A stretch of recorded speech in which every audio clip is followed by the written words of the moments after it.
ओम गुरुर्ब्रह्मा गुरुर्विष्णु गुरुर्देव महेश्वरा गुरुर्साक्षात् परम ब्रह्म तस्मै श्री गुरुवे नमः। कथा आज भागवत की। कहते हैं वर कन्या की सहमति हुई। वर और कन्या की सहमति हुई, विधि पूर्वक लगन किया गया। मनु महाराज ने कन्यादान किया। मनु महाराज ने कन्यादान किया। वर कन्या को अनेक आशीर्वाद दिए, वस्त्र आभूषण दिए। मनु महाराज अपने घर को लौट आए। अपनी बेटी का विवाह करके मनु महाराज अपने घर लौट आए। देवहूति विचार किया, जो आज तक मैं राजकन्या थी, अब एक ऋषि की पत्नी हूं और मेरा पतिदेव तपस्वी है।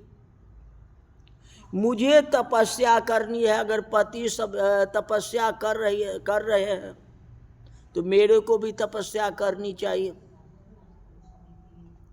जिसका सादा भोजन भाता है, जिसका वेश सादा है, वही तो साधु है।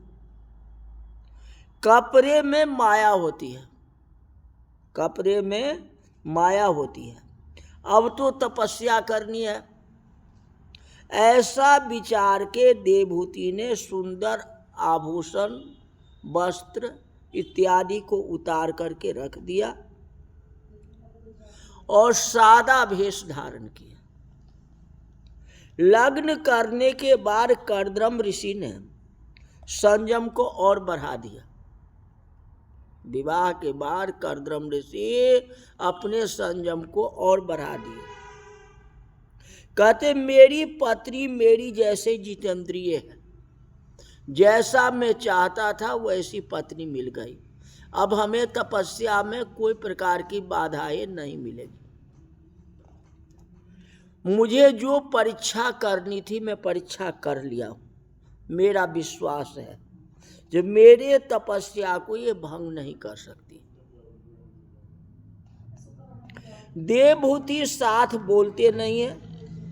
बोलना तो क्या, देवहूति के सामने देखते भी नहीं है। कर्दम ऋषि जी विवाह हो गया, देखते भी नहीं है। देवहूति अति सुंदर है।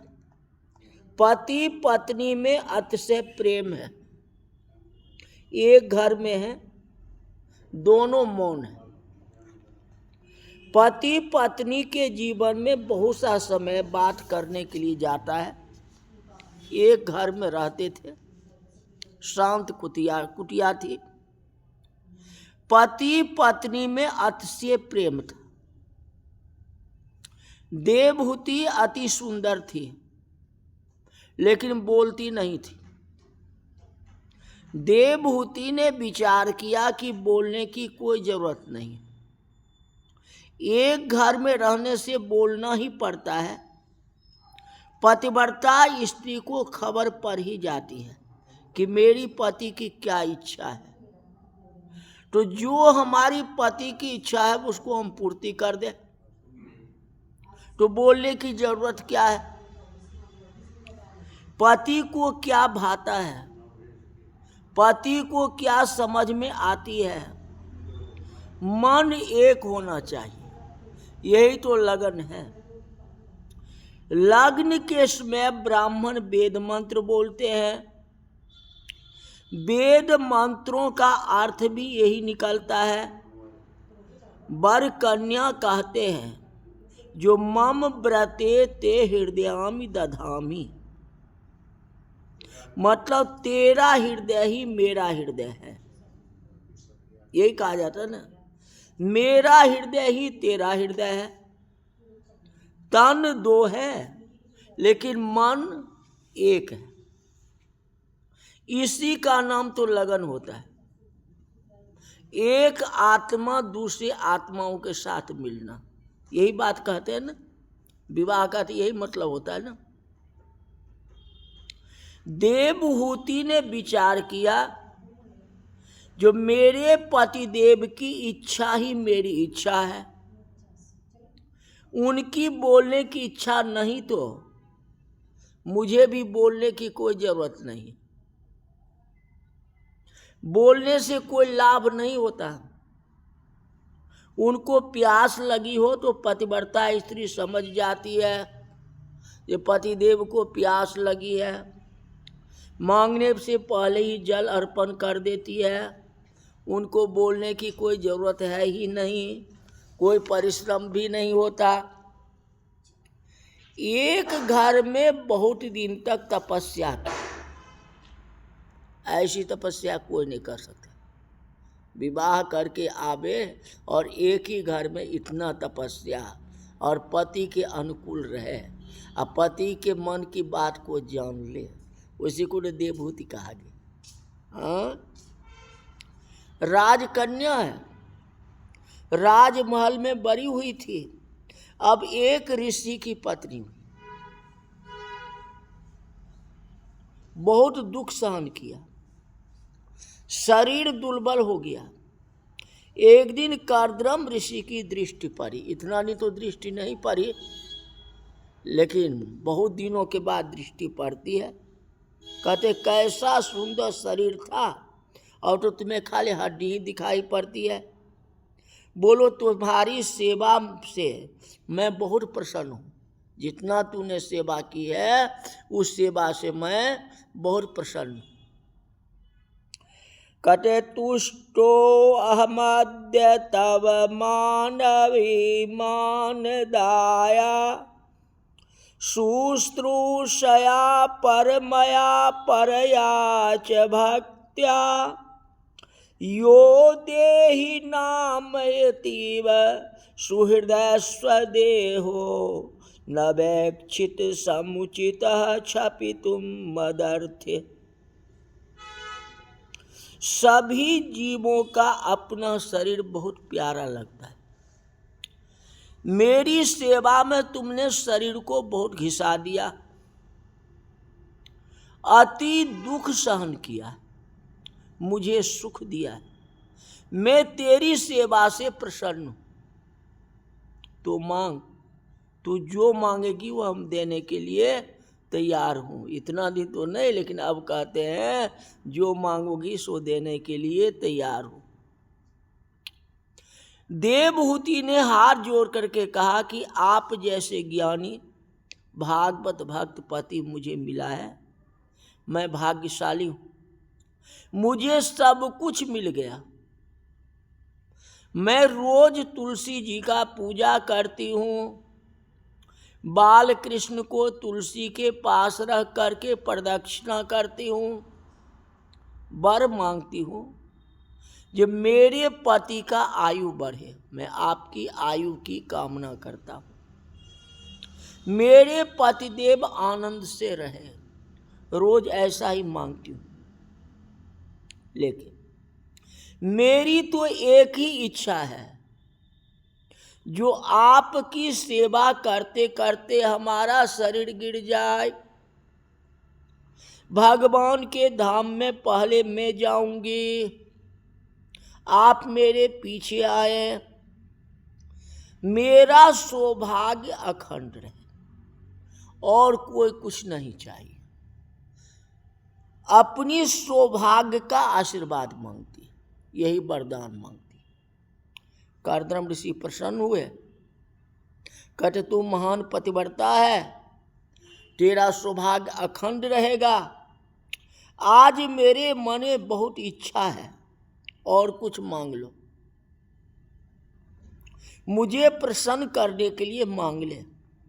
मैं ऐसा समर्थ हूँ कि दूसरा जगत भी बना सकता हूँ, भगवान की कृपा से दूसरा जगत भी बना सकता हूँ, मुझ में ऐसी शक्ति है। कर्दम ऋषि बहुत आग्रह किए, तो देवहूति ने मांगा जो आपकी इच्छा हो तो मेरे मन में थोड़ी भावना है, कि एक बालक का जन्म होना चाहिए। कर्दम ऋषि समझ गए, मैं तुम्हें दिव्य स्वरूप दूंगा। भोगने से के पीछे रोग खड़ा है, मैं तुम्हें ऐसा सुंदर स्वरूप दूंगा जिसको कभी कोई प्रकार का रोग नहीं हो, यौवन कायम रहे, कभी वृद्धावस्था आए ही नहीं, ऐसा दिव्य स्वरूप मैं तुमको दूंगा। आओ सृष्टि गंगा में स्नान करें। देवहूति सरस्वती गंगा में स्नान करने के लिए जाती है। कर्दम ऋषि ने हाथ में जल लिया और 100 वर्ष की तपस्या कृष्ण को अर्पण कर दिए। कृष्ण को अर्पण करते ही कितनी दासियां निकलती है, देवहूति को वंदना करती है, हम आपकी दासी हूँ। देवहूति को मांगलिक स्नान कराती है। स्नान कराने से काया बदल जाती है, युवावस्था हो जाती है, पहले जैसी थी वैसा युवावस्था को प्राप्त कर ली। अति सुंदर स्वरूप की प्राप्ति हुई। दासी देवहूति का श्रृंगार करती है। उसी समय कर्दम ऋषि ने संकल्प किया, जो कामदेव के जैसे अति सुंदर मैं हो जाऊं। अपना लिए एक विमान बनाया, जिस विमान में देवहूति के साथ कर्दम ऋषि विराजमान हो गए और दोनों विहार करने लगे। इस अध्याय में श्रृंगार का वर्णन बहुत किया गया है, संतों की श्रृंगार की। मतलब संत भी युवावस्था में आ गए, कर्दम ऋषि और उनकी पत्नी भी युवावस्था में आ गए, क्योंकि तपस्या करते करते तो वृद्ध हो गए थे, उम्र खा गया था। संतों की ऐसी आज्ञा है कि वक्ता कभी श्रृंगार की कथा न करे। कथा कैसी करनी चाहिए? दक्षिण भारत में समर्थ गुरु रामदास स्वामी हुए। समर्थ जगत गुरु रामदास स्वामी ने दास बोध नाम का एक ग्रंथ लिखा है।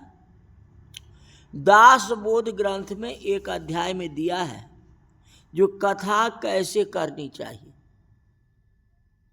कथा पैसा कमाने का साधन नहीं है, कथा मनोरंजन के लिए नहीं है, कथा बिगड़े हुए मन को सुधारने के लिए। कथा किसके लिए है? बिगड़े हुए मन को सुधारने के लिए है।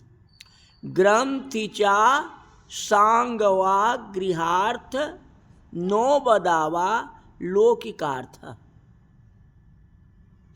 श्रृंगार का बहुत वर्णन करने से मन बिगड़ जाता है। कथा तो बिगड़े हुए मन को शुद्ध करने के लिए, मनोरंजन के लिए कथा नहीं है। वक्ता कथा बहुत विवेक से करे। संस्कृत भाषा में सभी रसों को वर्णन किया जाता है। श्रृंगार भी रस है, इसलिए उसका वर्णन महर्षि व्यास जी करते हैं। महर्षि व्यास श्रृंगार भाषा में कथा भले ही करें, संतों की आज्ञा है कि वक्ता श्रृंगार की कथा को छोड़ दे। श्रृंगार की कथा गुप्त रूप से बताना चाहिए, उतना उस पर व्याख्या नहीं करनी चाहिए। कथा बहुत विवेक से करना चाहिए। कथा शांत भावना से करना चाहिए। कथा ऐसी कहो कि कथा सुनने के बाद संसार के लौकिक सुखों में अरुचि हो जाए और प्रभु से प्रेम हो जाए। कुछ लोग हैं जो केवल नृत्य के लिए कथा में आते हैं, कि कोई ऐसा भजन हो कि हम लोग नृत्य करें। बहुत लोग ऐसे हैं जो कथा सुनने के लिए आते हैं, ये कथा क्या हो रही है, वो भजन सुनने के लिए नहीं आ रहे। दोनों बराबरी है, नवधा भक्ति है, चाहे भगवान के आगे नृत्य करो या कथा करो, कोई बात नहीं है, कथा सुनो कोई बात नहीं है। लेकिन ज्यादातर जो है कथा पर ध्यान दो, ये कथा में क्या व्याख्या हो रही है, भजन के ऊपर ध्यान न दो। भजन पर ध्यान देंगे तो कथा में जो रस है वह नहीं सुनाई पड़ेगा, और वही रस का पान अगर आप नहीं करेंगे तो भगवान का अनुकरण कैसे होगा, भगवान का साक्षात्कार कैसे होगा। भगवान के साक्षात्कार के लिए कथा में जो कह रहे हैं, कोई भी वक्ता कह रहा है, उस पर ध्यान दो, जो किस अनुराग से किस प्रेम से उसको कह रहा है, समझा रहा है, और उसको अनुकरण करो। क्योंकि हमें भगवान को प्राप्ति करना है। भागवत कथा आप किस लिए रखवाए, रखने के लिए हमारे पितरों की मुक्ति हो जाए, तो आप ध्यान से उसको सुनेंगे तब न। तो आप जो डांस में लग जाएंगे और कथा को छोड़ देंगे तो कैसे होगा, बताओ। यही बात है।